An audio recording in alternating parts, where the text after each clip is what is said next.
Grade 10 Theory Notes, Module 1.5, ICT in Perspective.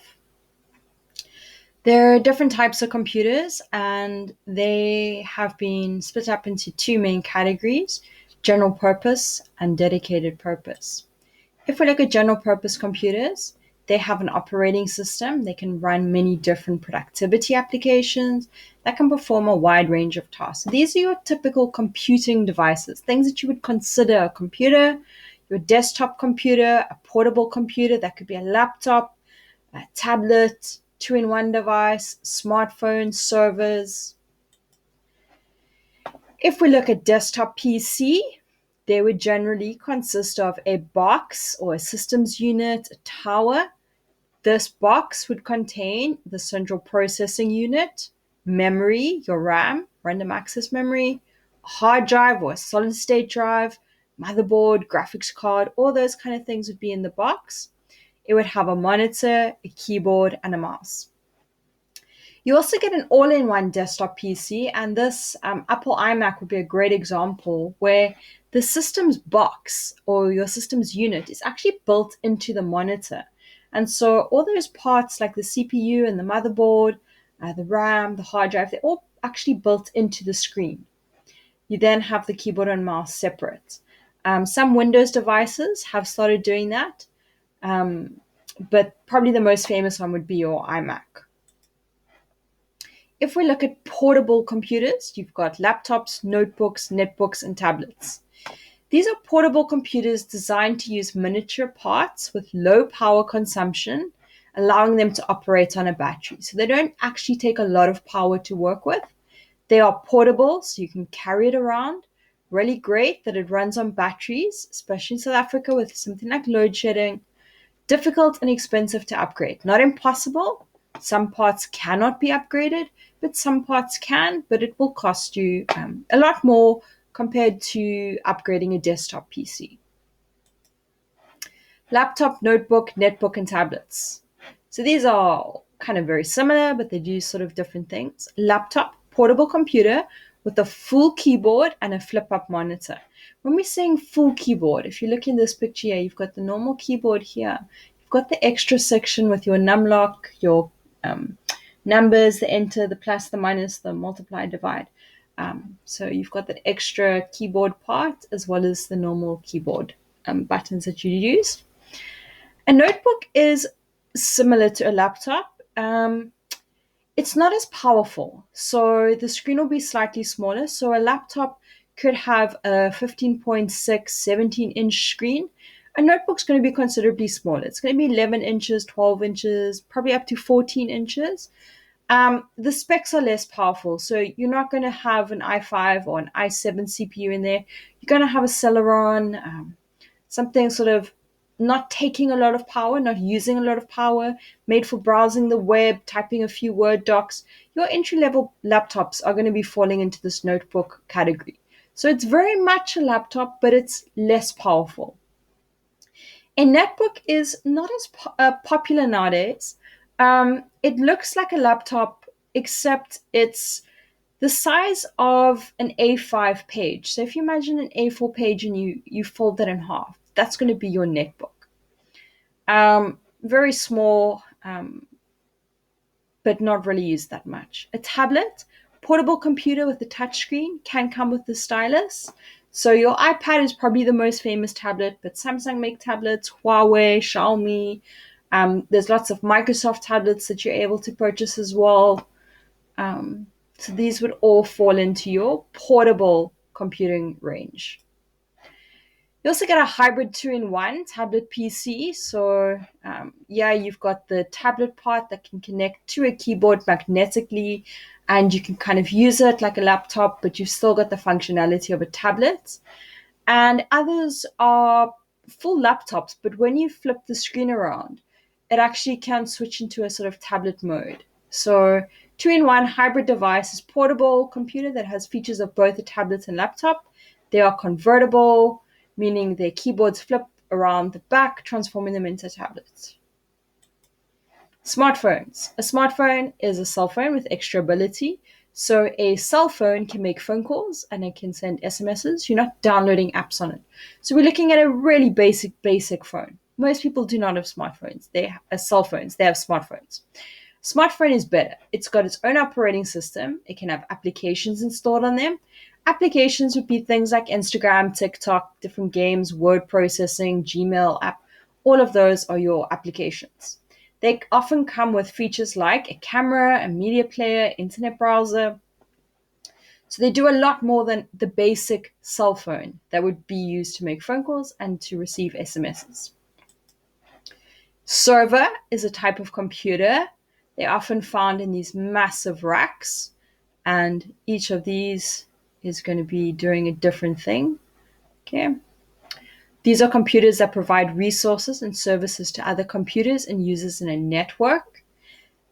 They often have more powerful processors, CPUs, larger amounts of memory, RAM, and plenty of storage, hard disk drive and or solid state drive. So if you think about school, you never actually save your work on the actual computer. All the work is actually saved on the server PC. This means that you can log on to any computer in the school and all your files and folders will be available for use. If you think about your computer at home, if you log on that and you save something, you're actually saving that on that particular computer. And if you log on to a different computer in the house, your work's not going to follow you there. You know, your work is on your computer. But when you come to school, it is different. And that is the big difference with the network, is that it's not saved on that particular computer. It's saved on the server so that you can sign into any computer and access your work. Dedicated devices. So we've done different general purpose devices. They can do lots of different things. Gaming, typing applications, watching videos, lots of different things. Dedicated devices are basically made to perform one task. So they perform just one task. In general, you're not able to load other applications on them. So you cannot download apps on them. So your MP3 player plays music. Your microwave is going to heat up / defrost your food. The GPS device that you've got a separate to your phone, we're not talking about one that's on your phone, but a separate device that's fitted into your car and it can only direct you through traffic. A washing machine that's just going to wash clothes. An ATM machine where you're just going to either get money out of or deposit money into. ABS brakes in your car, they're going to be used to help the car to brake properly so that you don't crash into another car. They're doing one thing and you're not changing that thing that they do. Dedicated device. What is ICT? Information and communication technology. Information can be manipulated or processed data. Communication, the process of transferring data and information from one place to another. I could email someone, that would be a form of communication and getting things from one person to another. I could WhatsApp something. I'm using communication technology. There are different types of technologies with ICT. So you get systems technologies, communications technologies, internet technologies, and we look at these different types of technologies as we study CAT in more detail. Definition of ICT describes the hardware, so the physical parts of the computer, the software, which is the programs, the applications, needed to gather and process data in order to exchange information quickly and accurately. So it's allowing us to give information to somebody else, to send it. Is it going over the internet? Is it going through Gmail? Is it going through Google Drive? Is it going through a WhatsApp message? How are we transferring that information? How quickly are we able to transfer that information? So if we think of different types of ICT, think about computer systems. An ICT system is a combination of hardware, physical parts of the computer, software, programs, data, processes, and people with the purpose to collect, manipulate, convey, store, and retrieve data and information. That's a mouthful, okay? So let's look at it in a bit more detail. We know this diagram. A little bit more in here, but we know this diagram. It's our information processing diagram. Computer takes input. That could be data collected, captured via input devices like a scanner, a keyboard, or mouse. So think of somebody typing on a computer. They are putting information into the computer.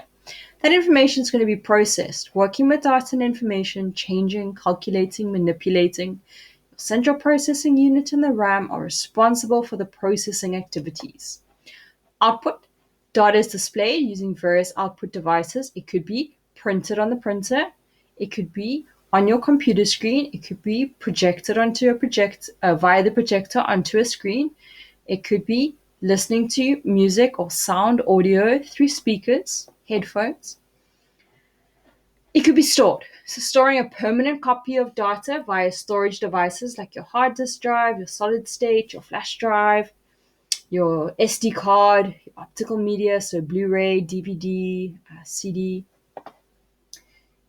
We need communication. So sending results, feedback reports, and emailing using various communication technologies. What are types of communication technologies that I could use to send an email to someone? Well, I could use ADSL, less popular nowadays as fiber's become the main way for communicating. Fiber, super fast internet, generally through a cable. You could have a fiber connection that has a Wi-Fi router, enabling people to connect mobile devices as well. You could use cellular data, so 3G connection, a 4G connection. So that would be your LTE. So 3G becoming less popular, 4G is the main one. So if you've got a cell phone and you're buying data, you're probably using, I'm not buying data, but if you're spending data, you're using data, and you're not in Wi-Fi, you're probably using 4G, which is your LTE. 5G becoming popular, mostly overseas, but you'll know there's a lot of controversy around 5G. People are very reluctant to use it, and there's a lot of fake news spreading weird stuff about if you use 5G. But 5G, next generation of internet, a lot faster than 4G. People, this is the most important part of your information processing cycle. These are the users of the system, the clients, operators. So we're going to look at different types of ICT systems that you would encounter in everyday life. The first one is a computer.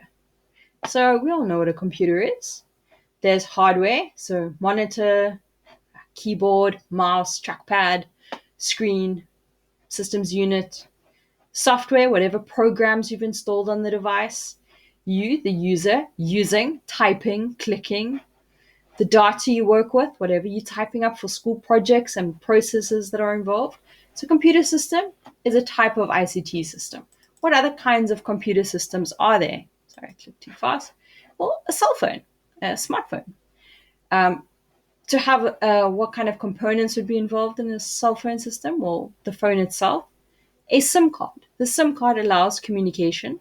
You would need some kind of cell phone software that would include the operating system on the phone for it to work.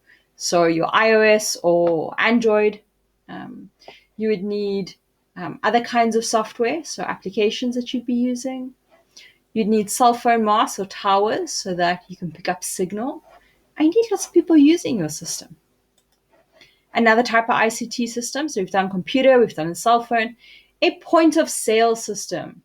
So any kind of shop that's going to be using barcode scanners, they're selling things. Supermarket's probably the most popular one, and it's one you should be familiar with. Supermarket has point of sale systems. Components would include customers that are coming and bringing their goods to the cashier. Staff, so cashiers who are going to be scanning the products. You're going to have staff managing the computer systems. You're going to be having staff that are security, staff that are packing the shelves, staff that are packing the goods into packets for the customers. Scanners. So you're going to have your barcode scanner. Generally, they're not handheld. You'll know, like at a place like Pick and Pay, you're swiping across the barcode scanner that's there in front of you. You'll have servers where all the information is saved and backed up on. Cables that are providing internet connectivity and connecting your computing devices to the network, credit card machines, cash register, software that's going to make all these things talk and interact with each other. Advantages of a point-of-sale system. Bills can be added up faster, far more accurately than in the past when it would have to be done manually. Scanning is far more accurate. Items can be automatically removed from the stock database, so there's better inventory management. So every time a customer buys a product, that product is removed off the computer database. When it hits a certain amount, an order would be sent to the supplier and said, we're running low of Coca-Cola 300 ml cans. Can you please send us 50 cans more. And you're able to automate that. Stock ordering and management decisions are made more efficiently, so that's saving the business a lot more money. Economic reasons why we use computers and ICT. They're more accurate and reliable than people. Computers do not get sick. Computers do not make mistakes, technically. Generally, if there's a mistake in the computer program, the computer could make a mistake, but it's not the computer's fault. It's the mistake in the programming. If the computer has correct software, it will be 100% accurate. It doesn't get tired, doesn't need to take a break. Computers are fast. They're much more faster than people. They can work 24/7. They don't need a break. They don't need a holiday. They don't need a raise. They cost less than people in the long run. There's no trade unions involved. There's no workers' rights involved. Computers will just work all the time. They reduce the need for other resources. This is something we need to be careful of in South Africa. We are a country that has a huge labor force, and we need our labor force to be working. So we want to be creating jobs that are going to be not automating things, not just using computing devices, but jobs that are using people, because that is going to stimulate our economy and it's going to create far more economic growth for us. So be cautious with some of these things as you move into the business world one day. It can have a severe effect on our economy if everything's becoming automated and people are losing out on jobs. Unethical use of computers. We're just touching on this very briefly here. Next time we will be studying these in a lot more detail. But some unethical uses of computers could include stealing, so piracy, copying software and selling it to somebody else, identity theft, stealing someone's personal details and using it to commit a crime, whether you committing credit card theft, theft of data, so you're stealing data from a company, selling it to somebody else, theft of computer time, so you've got a job, you're working at a company, and you're spending the work time on your personal Facebook. That would be unethical. Spreading false information such as fake news, spreading it on to more people. That's unethical. And creating malicious software, viruses, that would be unethical.